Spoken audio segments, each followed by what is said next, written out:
Hi friends, outside today. Here we go with If I Ran the Circus.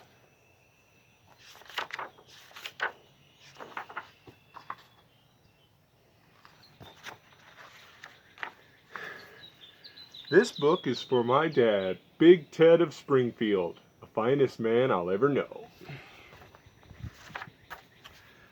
In all the whole town, the most wonderful spot is behind Sneelock's store in the big vacant lot. It's just the right spot for my wonderful plans, said young Morris McGurk, if I clean up the cans.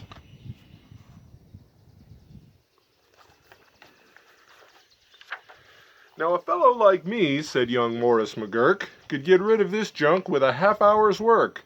I could yank up those weeds and chop down the dead tree, and haul off those old cars, there are just 2 or 3, and then the whole place would be ready, you see. All ready to put up the tents for my circus. I think I will call it the Circus McGurkus. The Circus McGurkus, the world's greatest show on the face of the earth, or wherever you go. The Circus McGurkus, the cream of the cream, the Circus McGurkus, the Circus Supreme, the Circus McGurkus, colossal, stupendous, astounding, fantastic, terrific, tremendous. I'll bring in my acrobats, jugglers, and clowns from 1,033 faraway towns to the place that you'll see 'em in, ladies and gents, right behind Sneelock's store in the great McGurk tents. And I don't suppose old Mr. Sneelock will mind when he suddenly has a big circus behind.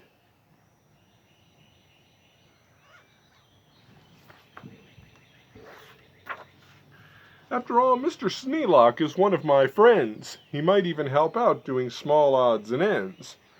Doing little odd jobs he could be of some aid, such as selling balloons and the pink lemonade. I think 500 gallons will be about right, and then I'll be ready for opening night. What an opening night! What a sight! I'll hoist up the curtains, the crowds will crowd in, and my Circus McGurkus will promptly begin, with a welcoming toot on my welcoming horn, by my horn-tooting apes from the jungles of Jorn, where the very best horn-tooting apes are all born, 'cause the very fresh air there is fine for their lungs, and some fellows there have 2 or 3 tongues.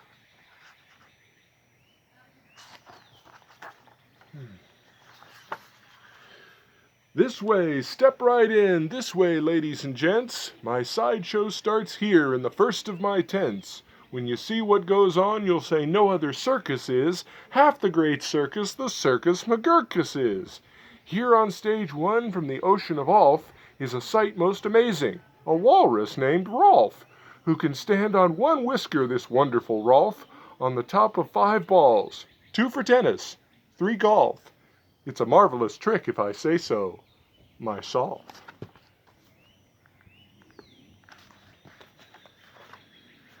And on stage number 2, here is something quite new. From a country called From comes this drum-tummied snum, who can drum any tune that you might care to hum. Doesn't hurt him a bit, 'cause his drum-tummy's numb.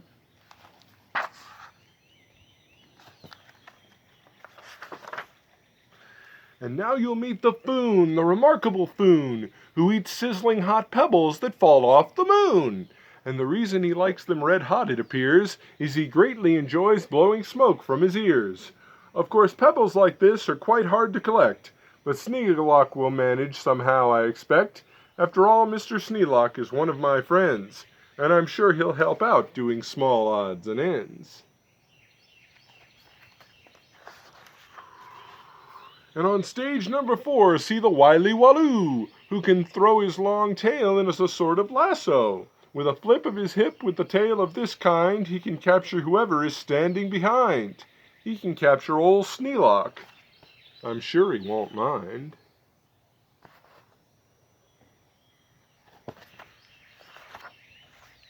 And now here's a hoodwink who winks in his wink hood. Without a good wink hood, a hoodwink can't wink good. And folks, let me tell you, there's only one circus with wink-hooded hoodwinks. The Circus McGurkus!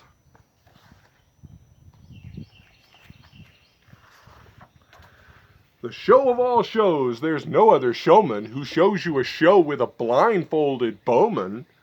The blindfolded bowman from Brigger Baroot, the world's sharpest sharpshooter. Look at him shoot! Through the holes in 4 donuts, 2 hairs on a worm, and the knees of 3 birds without making them squirm. And then on through a crab apple up on the head of Sneelock, who likes to help out, as I've said.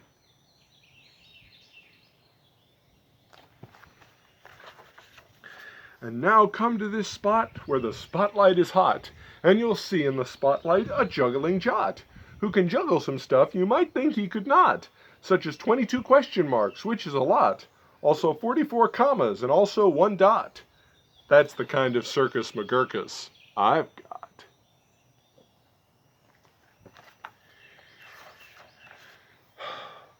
But that's just my sideshow, a start, a beginning. This way to the big tent, you'll find your head spinning. Why, ladies and gentlemen, youngsters and oldsters, your heads will quite likely spin right off your shouldsters. So hurry, step lively, quick, ladies and gents, and get into your seats in my tent of all tents. My parade of parades is about to commence. To the big tent! You'll see Drum Major Sneelock fling-flang his baton, and my organ McGurkus come on, with its hot steaming pipes of gold brass-plated tin, snorting all snorts of snorts in a bumbling din. This is super stupendous, stupendous, stupendous, and when I play Dixie, please join in the chorus. Then a fluff-muffled truffle will ride on a huffle, and next in the line a fine flummox will shuffle. The flummox will carry a lurch in a pail, and a fibble will carry the flummox's tail, while on top of the flummox the 3 harp-twanging snarp will twang mighty twangs on their 3-snarper harp, while a bolster blows bloops on a 3-nozzled blueser, a nullster blows floops on a 1-nozzled newser, and then comes a lion who's partly a trout, then more stuff for 45 minutes about. And then behind them, then while everyone stares, come my to and fro marchers who march in 5 layers. The froes march on 2s and the 2s march on froes. Don't know how they do it, but that's how it goes. And now comes an act of enormous. No former performers performed this performance. The stunt is too grippingly, slippingly frightening. Down from the top of my tent like greased lightning, through pots full of lots of sticklebush trees, slides a man, what a man, on his roller skate skis. And he'll steer without fear, and you'll know at a glance that it's Sneelock, the man who takes chance after chance. And he won't even rip a small hole in his pants.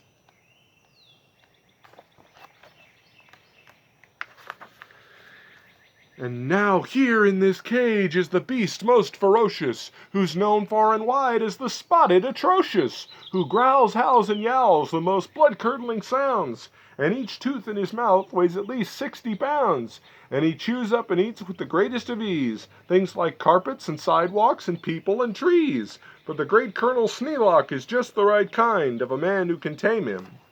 I'm sure he won't mind. Then I'll let Sneelock off for a few minutes' rest, while high over your heads you will see the best of the world's finest, fanciest, breezy trapezing, my Zoomazoop troupe from West Upper Bend Easing, who never quite know while they zoop and they zoom, whether which will catch what one, or who will catch whom, or if who will catch which by the what and just where, or just when and just how in which part of the air. What a circus, my Circus McGurkus. My workers love work. They say, work us, please, work us. We'll work and we'll work up so many surprises you'd never see half if you had 40 eyeses. And now again Sneelock, brave Sneelock is back, risking life on my patented life-risking track. While the speedsters I call my colliding collusions race round in swift cars called abrasion contusions, and Sneelock just lies there, not one bit excited. I know he won't mind. He'll be simply delighted.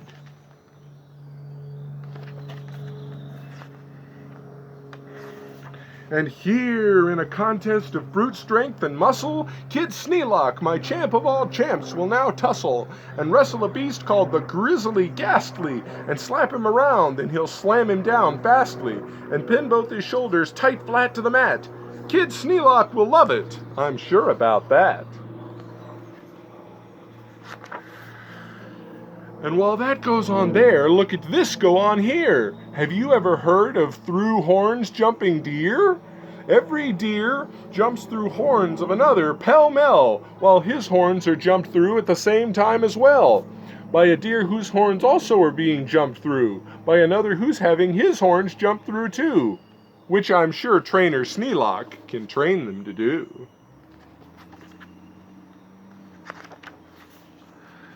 Then the whole tent will ring with hoorays and wild shouts when I wheel in my whales and they turn on their spouts. First my whale number one with an aim that aims true spouts a spout that will spout Sneelock to whale that spouts a spout that spouts Sneelock to whale number two.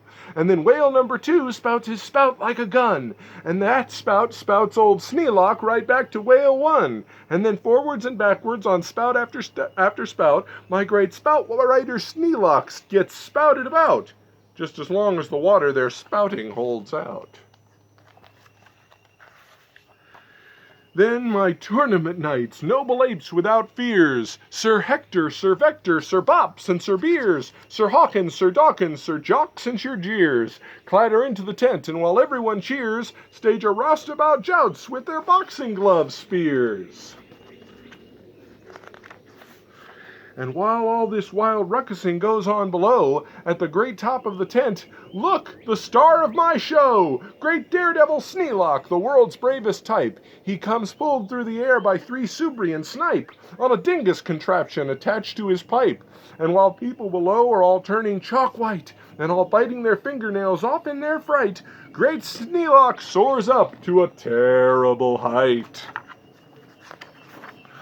Then he shakes himself loose, he starts down in a dive, such as no man on earth could come out of alive. But he smiles as he falls, and no fear does he feel. His nerves are like iron, his muscles like steel, and he plunges down, with his hair still combed neat. 4,692 feet. Then he'll land in a fishbowl, he'll manage just fine. Don't ask how he'll manage, that's his job, not mine.